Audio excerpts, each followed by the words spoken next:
रोजेदारों को दो खुशी, एक दुनिया में है एक आखिरत में है। दुनिया की खुशी क्या है? इफ्तार के वक्त में जो खुशी अल्लाह इफ्तार करने वाले रोजेदार को अल्लाह अता फरमाता है, और कुर्बान जाओ उस खुशी के आगे दुनिया की सारी खुशी फेल है। इफ्तारी के वक्त में जो खुशी मिलती है, आहा क्या कहने। देखिए इफ्तारी का मजा रोजेदार को मिलेगा, जो रोजा नहीं रखा दिन भर जिसका फैक्ट्री चालू है उसको इफ्तारी का मजा नहीं आएगा।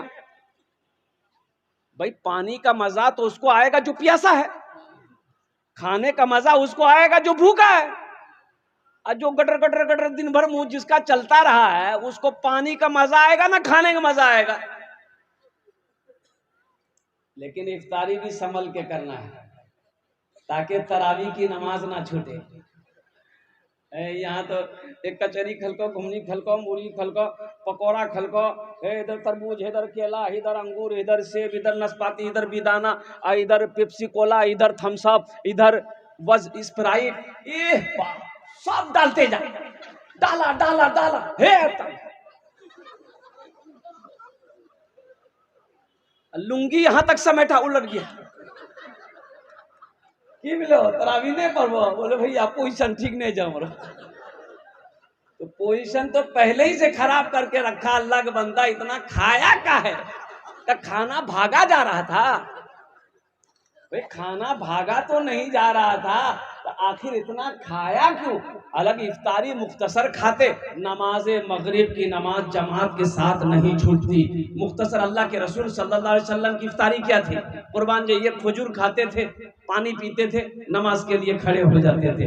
बेहतर तरीका यही है कि नमाज बाजमात अदा हो, नमाज इफ्तारी के चक्कर में नमाज ना छूटे। अच्छा एक रोजेदार वो भी है, एक रोजेदार वो भी है, रोजा नहीं रखेगा, इफ्तारी में सबसे पहले वही बैठेगा। तू रोजा तो नहीं छूटे, इफ्तारी का नहीं भेजा। बोला कि हमें काफिर भागेंगे, हम काफिर हो गए, हम इफ्तारी भी ना करें। नहीं तो पक्का मुसलमान था, खा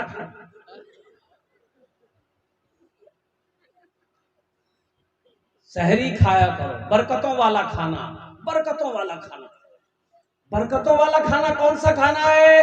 सहरी का खाना, ये बरकत वाला खाना है, बरकतों वाला खाना है। खाओ सहरी खाओ, अल्लाह के रसूल इरशाद फरमाते ये खजूर ही सही लेकिन खाओ, पानी का एक घोंट ही सही लेकिन पियो, खजूर का एक गुठली ही सही लेकिन खाओ, सहरी खाओ। ये बरकतों वाला खाना है, ये बरकतों वाला खाना है, बरकतों वाला खाना ना छूटे। लेकिन सुनो सहरी भी एहतियात से खाओ मेरे भाई, मेरे नौजवानों, सहरी भी एहतियात से खाना ताकि रोजा खराब ना हो। ज्यादा खाओगे रोजा खराब हो जाएगा। अच्छा जोहर इतना खाओ कि जोहर से पहले पहले वो खाना हजम हो जाए, वो खाना जोहर से पहले पहले खाना अपनी जगह पकड़ ले, और जोहर के बाद से आपको भूख लगने लगे, प्यास लगने लगे, पता चले कि हाँ हम रोजे से हैं। अब यहां तक खाइएगा तो जोहर से पहले भूख लगेगी, वो तो असर तक भी भूखने लगेगी, तो वही चक्की वही चला रहा। एक आदमी डेकार ले रहा था रोजे की हालत में,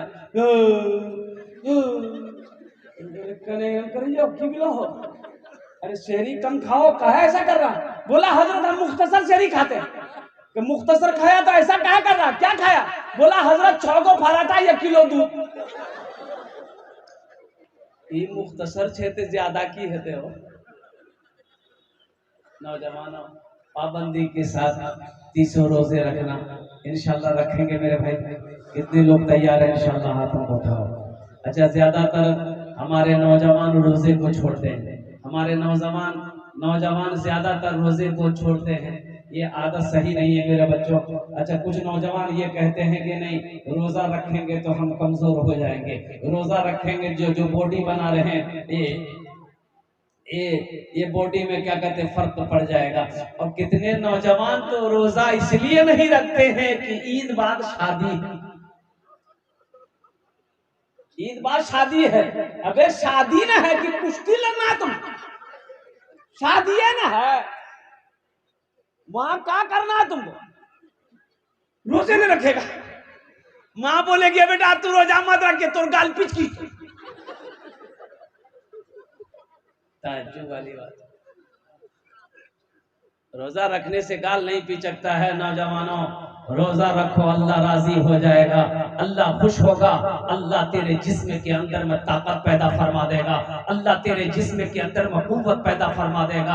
अल्लाह कुरान में कहता है या अय्युहल्लज़ीना आमनू कुतिबा अलैकुमुस सियाम कमा कुतिबा अलल्लज़ीना मिन क़ब्लिकुम लअल्लकुम तत्तक़ून। ए ईमान वालों, अल्लाह खिताब कर रहा है, या अय्युहन्नास नहीं कहा। अल्लाह ने ये नहीं कहा कि लोगों, ये नहीं कहा। मेरा अल्लाह कितना प्यारा लफ्ज से अपने बंदे को खिताब कर रहा है। मेरा अल्लाह कह रहा है, ए ईमान वालों, तुम पर रोजे फर्ज किए गए जैसा कि तुमसे पहले लोगों के ऊपर में फर्ज किए गए थे। क्यों फर्ज किए मौला? रोजा क्यों फर्ज किए? तो अल्लाह आगे कह रहा है लअल्लकुम तत्तकून, ताकि तुम्हारे अंदर तकवा पैदा हो जाए, ताकि तुम परहेजगार बन जाओ, ताकि तुम मुत्तकी बन जाओ, ताकि तुम्हारे गुनाह को अल्लाह ताला धो दे। हिकमत न है, हिकमत है। एक महीना सुनो, एक डॉक्टर है, यहूदी क्रिश्चियन का डॉक्टर है, डॉक्टर लेंसन, बहुत बड़ा माहिर डॉक्टर है। पूरी दुनिया के अंदर में अगर 100 डॉक्टर है तो उसमें से उसका नंबर 2 नंबर पर आएगा, उसका नाम दूसरे नंबर पे आएगा, डॉक्टर लेंसन का।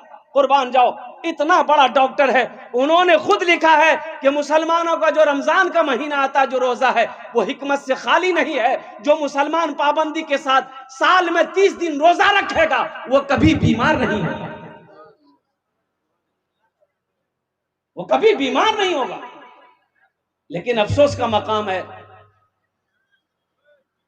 कि ये मुबारक महीना हम तक पहुंचता है, हम लोग इसका इकराम नहीं कर पाते हैं, हम लोग इसका एहतराम नहीं कर पाते हैं, हम लोग पाबंदी के साथ रोजा नहीं रख पाते हैं। इसलिए मेरे बच्चों, नौजवानों, अल्लाह ने अगर वक्त दिया है, अल्हम्दुलिल्लाह, सेहत से हो, तंदुरुस्त हो, तो अल्हम्दुलिल्लाह रोजा रखो। हाँ, जो सख्त बीमार है, जिसकी दवाई चल रही है, डॉक्टरों ने कह दिया कि अगर आप दवा बंद करते हैं तो खतरा है जान को, तो उसके लिए रोजा वो कज़ा करे, जब सेहत हो जाएगी तब वो रोजा रखे। लेकिन थोड़ी मोड़ी बीमारी के लिए, खांसी है, हल्की सी खांसी है, हल्की सी सर्दी है, हल्का सा फीवर है, ये बीमारी का बहाना बनाकर रोजा को छोड़ देना, रोजा को कज़ा कर देना, ये गुनाह है, ये गुनाह है, ये गुनाह है, ये गुनाह है। कुर्बान जाओ। एक आदमी ने कहा कि हजरत जन्नत में तो जाएंगे ही जाएंगे, कि हमारा बीड़ी पिए बड़ा आदत है हजरत, जन्नत में बीड़ी मिलते है। हाँ, जन्नत में तो बीड़ी मिलते है, लेकिन जले वो कहाँ, तो जहन्नम जमे लगता। बोला बाप, बड़ा झमेला है वो।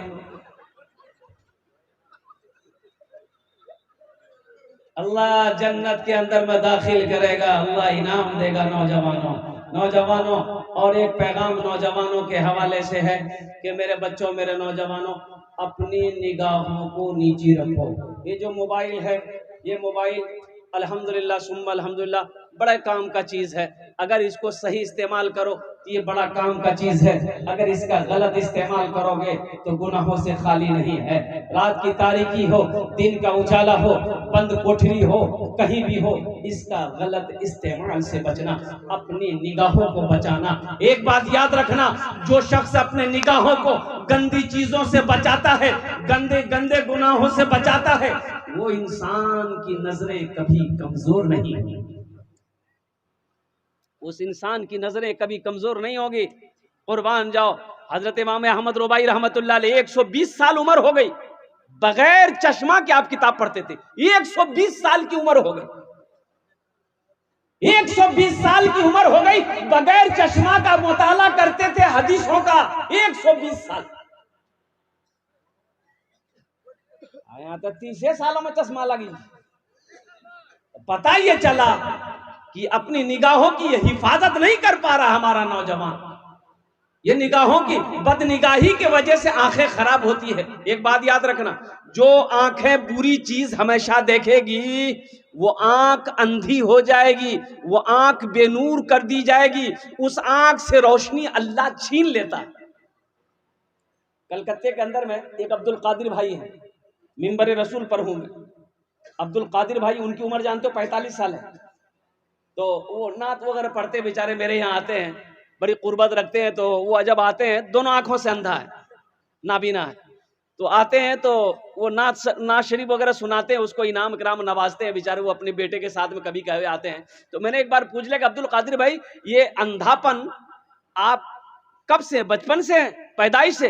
बोला कि नहीं हजरत, ये तो 10 साल हुआ है हजरत, ये मेरे गुनाहों की सजा है, अल्लाह ने सजा दिया। हम, मेरी आंखें ठीक थी, नौजवान था मैं।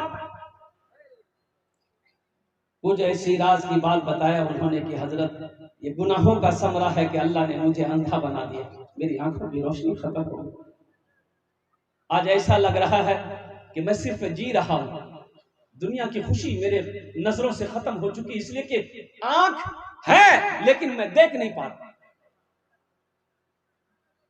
मुझे ये बात आई, मेरे नौजवानों, मेरे बच्चों, अल्लाह की बहुत बड़ी नेमत है ये आंख।